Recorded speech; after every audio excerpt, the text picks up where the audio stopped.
Hello everyone, in this video I'm going to show you how to deposit money in Polymarket. So all you need to do is first make sure you are logged into your account, and then you will see this deposit blue button here. You press on it. It will show us the different deposit methods we have: transfer crypto or deposit with card that will have a limit of 50,000 and it will come in 5 minutes. We can connect exchange, for example, as Binance. We can deposit with PayPal. Also, we have a limit of $10,000 and it will take 5 minutes to come. Let's just choose deposit with card.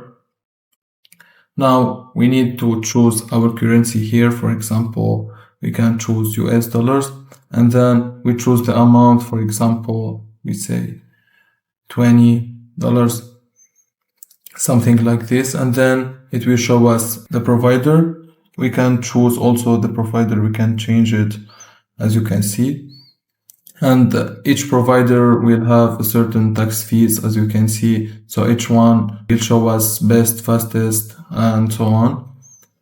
Now all you need to do is press on continue, and then you need to enter your credit card information, and then just accept the transaction from your mobile app for that bank, and that's it.